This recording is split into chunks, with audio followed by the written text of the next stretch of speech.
Boa noite, seja muito bem-vindo ao ND, que hoje vai falar sobre as múltiplas personalidades reveladas pelas redes sociais, o poder que a internet tem de mostrar um outro lado do ser humano. E sobre esse assunto, a gente conversa hoje com Roberto Debski, psicólogo. Boa noite, doutor, seja muito bem-vindo. Como é que foi? Feliz Ano Novo. Olá, Roberto. Olá a todos. Feliz Ano Novo, que possa ser um ano com mais saúde, mais esperança. É o que todos nós estamos precisando. É isso aí. Vamos falar hoje sobre esse poder que a internet tem, às vezes, de mudar as pessoas. Às vezes a pessoa ela é de um jeito no presencial, na internet, parece que assume outra personalidade. Isso acontece de forma muito comum e corriqueira, doutor? Olha, o suposto anonimato das redes sociais favorece isso, né?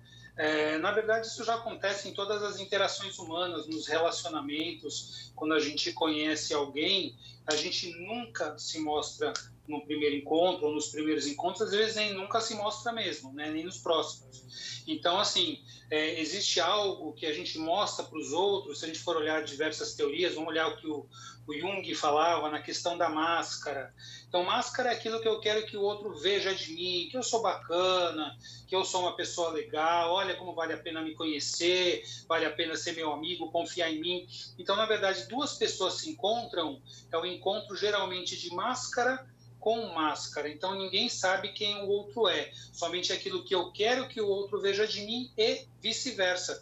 Nas redes sociais, isso é potencializado, porque as pessoas estão atrás de uma telinha, seja de um celular, de um tablet, de um notebook. Então, isso aumenta ainda mais, né, as possibilidades da pessoa mostrar aquilo que ela acha. E as pessoas geralmente fazem isso mesmo, postam fotos, é tudo maravilhoso, é uma vida perfeita, é uma família tudo sem editado, problemas. né? Sempre editado, nunca se mostra o feijão no dente, né? Alface, nada disso. É sempre tudo perfeito, todo mundo maquiado, sem ruga, cabelos perfeitos. É uma vida perfeita a vida da internet, né? Isso, de certa forma, doutor, tem atrapalhado o relacionamento das pessoas de uma forma geral? Tem confundido as pessoas do que é realmente esse relacionamento? Então, é uma ilusão, não é? Quando nós vamos nos relacionar com outras pessoas, mostrando aquilo que nós não somos, aquilo que nós queremos passar para o outro, uma imagem falsa, é um relacionamento ilusório, tanto da nossa parte quanto da parte do outro. Então, para se ter um relacionamento verdadeiro, que possa se encaminhar daí para frente, para algo mais profundo, para uma amizade ou para um relacionamento afetivo, amoroso, a gente precisa superar essa fase da máscara. Então, com o tempo, essa máscara mesmo ela não se suporta por muito tempo. Por quê? Porque as pessoas começam a conviver e não dá para você fingir o tempo todo. Então, depois de um tempo, a pessoa vai acabar se mostrando, escapa alguma coisa ali, escapa um comportamento, uma fala, um ato falho ali, e a pessoa aos poucos vai mostrando para o outro aquilo que ela realmente é, e o outro também vai demonstrando o que ele realmente é. Aí entra na fase que a gente fala de mostrar a sombra. A sombra é o lado que todos nós temos das nossas dificuldades, nosso egoísmo, os nossos vícios, nossos maus hábitos, é comum para todo mundo. Então, quando a gente realmente mostra para o outro quem a gente é e o outro mostra para a gente, se nós achamos que vale a pena investir nesse relacionamento, apesar de ter visto a sombra do outro, porque, claro, que todos têm, a gente resolve ir adiante, investir realmente, conhecer um pouco mais a fundo o outro para dar uma continuidade nessa relação. Na questão das redes sociais, as pessoas muitas vezes não estão muito interessadas em aprofundar relacionamento. Elas estão interessadas em fazer sua imagem, em divulgar o seu conteúdo, em adquirir seguidores. Então, tudo isso é um mundo virtual, é um mundo que vai lhes dar algumas vantagens, vantagens mercadológicas, vantagens, enfim, de posicionamentos. Isso não é a vida real. Né? Muitas pessoas utilizam isso de uma maneira saudável e acabam sendo influenciadores positivos que mostram mensagens boas e tudo mais, mas a maioria acaba mostrando coisas, vamos dizer assim, do dia a dia, banais, que não enriquecem muitos outros, e as pessoas, não estando a fim de se aprofundar em muita coisa, acabam entrando nisso e embarcam nesse tipo de mensagem e seguem em frente com essas ilusões. Agora, doutora, a gente viveu um ano atípico, o ano de 2020, um ano onde a gente teve um isolamento social por meses. Muitas pessoas ainda estão em isolamento social e tiveram na internet o seu ponto forte de contato com outras pessoas. Dessa forma, a gente entendeu que se intensificou muito a questão das redes sociais. Nesse ponto, pessoas que tiveram talvez essa sensação de ilusão ou uma dupla personalidade, se é que a gente pode falar isso, mas que viveram vidas distintas do presencial para o online, quais são os perigos que uma pessoa que tenha essa atitude, vidas distintas, possa estar correndo? Então, primeiro é importante colocar que as redes sociais, os aplicativos, os aparelhos, hoje facilitaram que as pessoas continuassem se comunicando, mesmo em tempos de isolamento, de distanciamento. Isso foi bom. Quer dizer, como toda a tecnologia em si, ela não é boa e nem ela é ruim. Depende do uso que nós fazemos dela. Então, nós imaginamos os idosos que ficaram isolados, que começaram, às vezes, a mexer nos seus celulares, na rede social, para manter o contato com a família, as pessoas que se comunicaram, ofereceram ajuda, fizeram lives de esclarecimento, eu mesmo fiz centenas de lives, enfim, isso tudo sendo bem utilizado é muito bom. Agora, as pessoas que utilizaram as redes sociais, vamos dizer assim, no intuito de divulgar algo que não é verdadeiro, algo que é ilusório, cada um vai fazer o uso que quiser e tudo tem, é importante dizer que tudo tem uma consequência. O risco da pessoa acabar vivendo uma vida de ilusão, esquecer quem ela é, isso emocionalmente, psicologicamente é algo prejudicial, sim. Porque é claro que nós temos que saber que todos nós temos qualidades e defeitos. Então não adianta uma pessoa querer mostrar que ela é somente virtudes, que ela é somente coisas boas, que é somente uma vida maravilhosa, porque o esforço que ela vai ter que despender para sustentar essa falsa vida, essa ilusão, é algo que vai consumir sua energia, que vai consumir o seu dia a dia. Então eu vejo isso como algo prejudicial. Ok, a gente vai para um rápido intervalo e na sequência a gente continua a falar sobre os perigos da internet e a dupla personalidade. Não sai daí, é um minutinho, eu volto já já.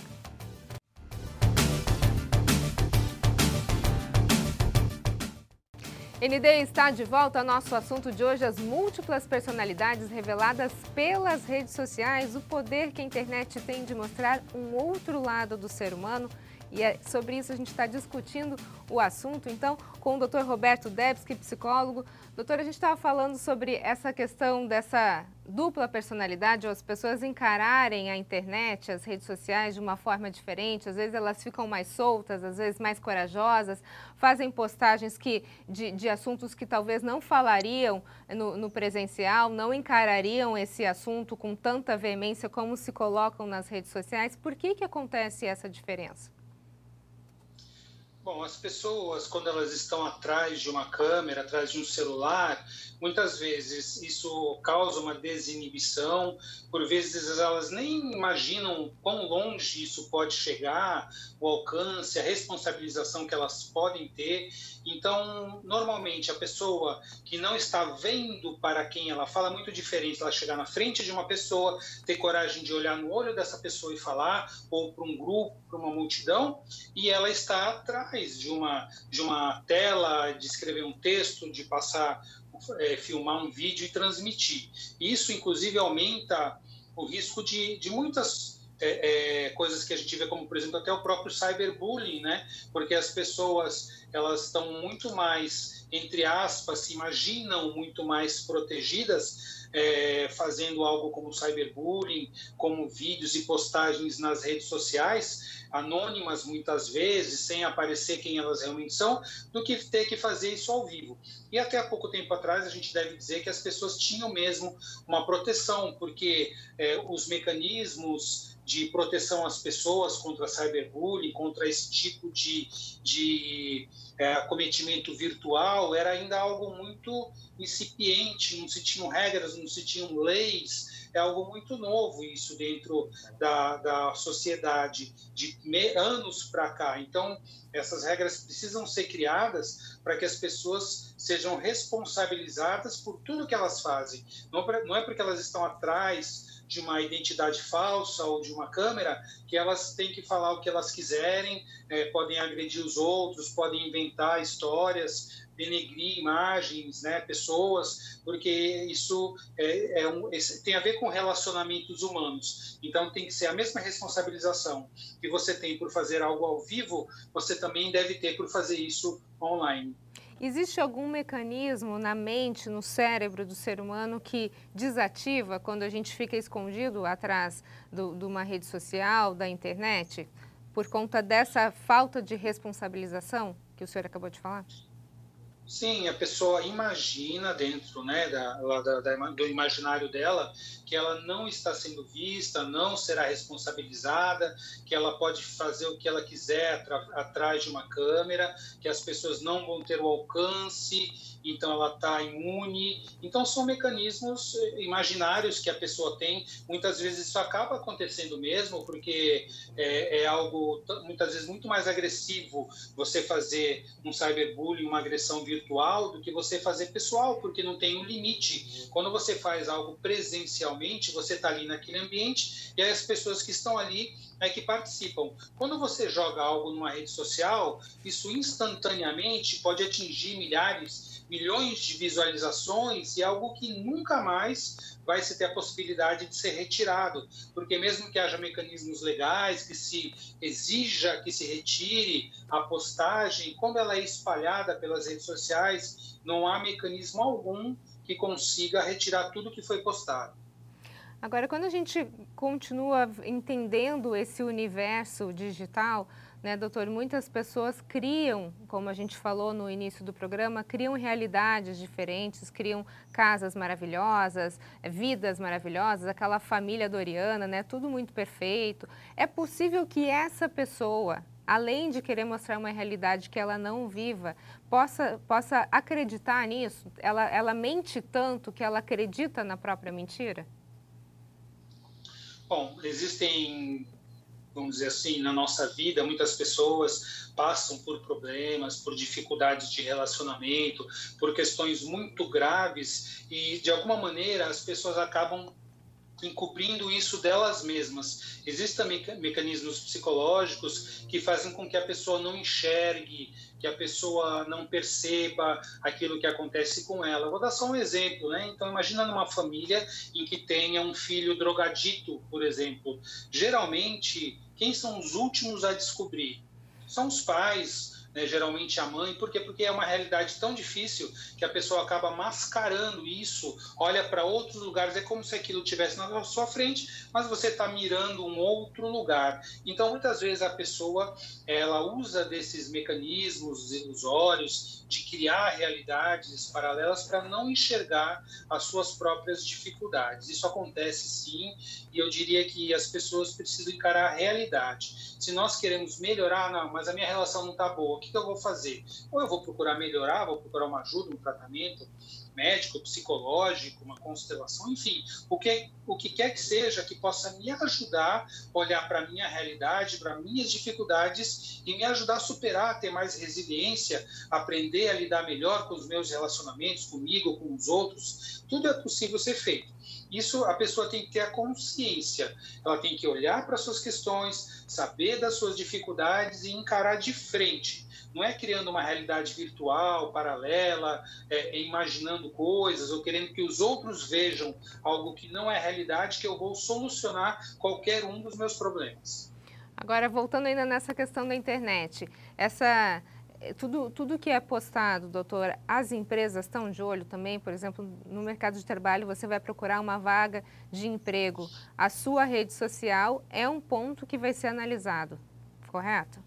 Sim, correto, com certeza. Quais os cuidados, então, que as pessoas precisam ter para não exagerar a mão, nem nas suas críticas, nem nas suas postagens? Então, o Big Brother do Orwell, original, lá de 1900, né? que fez o filme lá para 1984, é uma realidade hoje. Hoje todo mundo é visto, você pode saber qualquer coisa, qualquer informação, ver qualquer pessoa. Então, já se ouviu muitas notícias de pessoas que tiveram seus empregos recusados ou que foram demitidas, inclusive, por conta de postagens em redes sociais. Então, as pessoas têm que ter o bom senso de postar no seu dia a dia conteúdos que não sejam ofensivos, preconceituosos, agressivos. Todo mundo pode ter dentro de si essas dificuldades, né? Todo mundo pode ser, e de alguma maneira todos nós podemos ser preconceituosos, podemos ter as nossas dificuldades de julgamento e tudo mais, mas nós não precisamos expor isso abertamente, achando que isso é bonito de se colocar, que todo mundo tem que aceitar tudo. As empresas estão, sim, observando, quando elas vão procurar preencher uma posição, elas vão querer conhecer quem é aquela pessoa. Ela tem algo a agregar para a empresa, ela vem trazer conteúdos difíceis psicológicos, porque a gente sabe que a inteligência emocional ela é muito mais importante para a empresa do que a inteligência cognitiva. Uma formação profissional, um aprimoramento, um curso de aperfeiçoamento, qualquer pessoa pode fazer e se capacitar tecnicamente para uma posição na empresa. Agora, saber se relacionar, saber lidar com os outros, trabalhar em equipe, trabalhar as questões de liderança, de ser subordinado, tudo isso é uma arte. Isso depende do emocional. Então, as pessoas têm que estar atentas e procurar sempre aprimorar e equilibrar o seu emocional para poderem ter bons relacionamentos, vidas boas e também um profissional compatível. E é o que está cada vez mais difícil hoje em dia, né? A gente vai para um rápido intervalo, então, e na sequência a gente continua a falar sobre internet e personalidades. Não sai daí um minutinho, eu volto já. ND está de volta. Nosso assunto de hoje, as múltiplas personalidades reveladas pelas redes sociais. E sobre isso eu estou conversando com o Dr. Roberto Debski, que é psicólogo. Doutor, no início do programa a gente falou sobre a questão do uso de máscaras, né? Máscaras de personalidade, as máscaras que as pessoas usam para impressionar os outros ou para falar o que não tem coragem de falar. A gente pode dizer que as redes sociais, elas potencializaram o uso dessas máscaras? Dentro dessa teoria, eu diria que as redes sociais fazem com que as pessoas mostrem somente, praticamente, as suas máscaras. A máscara é aquela persona, aquilo que eu quero que o outro veja. Como eu falei, quando a gente aprofunda um relacionamento, e geralmente isso é na base de 1 a 1, a pessoa tem a possibilidade de começar a mostrar a sua sombra, os seus defeitos, as suas qualidades, enfim, quem realmente ela é, para poder um dia chegar no selfie, que é aquela essência mais profunda, aquele encontro de alma que vai fazer com que as pessoas tenham relacionamentos que valem a pena, relacionamentos profundos. Nas redes sociais, as pessoas nem têm esse interesse, ou mal têm essa possibilidade. Claro que existem pessoas que usam até isso mesmo como uma estratégia de marketing de divulgação, mostrar a sua sombra, falar que tem defeitos, isso e aquilo, porque isso também é uma maneira delas adquirirem aquilo que elas querem, seguidores e tudo mais. Então, claro, cada um tem a sua agenda, e mesmo antes das redes sociais, a gente vê isso. Hoje em dia, todo mundo aí assistindo muitas séries, muitas maratonas de séries e tudo mais, o que a gente vê? Séries em que as pessoas, mesmo assim, antigamente, em cenários de séculos atrás, as pessoas mostravam sua máscara também. Iam naqueles bailes, todo mundo vestido, categorizado, fantasiado, querendo mostrar algo que realmente não era com uma agenda oculta de quê? De conquistar alguma coisa, alguma posição, algum relacionamento. Então, isso faz parte do ser humano. Dificilmente no primeiro encontro, nos primeiros, as pessoas têm a coragem, e eu diria até assim, não é algo que a gente deva fazer no primeiro encontro, você já colocar tudo exatamente como você é, porque você não sabe quem está do outro lado. É uma questão de defesa, né? Uma defesa Exato, pessoal. Tem pessoas que vêm para te manipular também, então as pessoas têm que procurar se preservar. Não mentir, mas se preservar, até conhecer bem quem é aquela outra pessoa e realmente avaliar se vale a pena investir naquele tipo de relação, aí sim conseguir caminhar em frente com mais verdade. Tá ok. Dr. Roberto Debski, muito obrigada pelas suas informações. Sucesso para o senhor. Para nós. Obrigada. O ND fica por aqui. Uma ótima noite para você. Fique agora com o Jornal da Band. A gente se vê. Até mais. Tchau, tchau.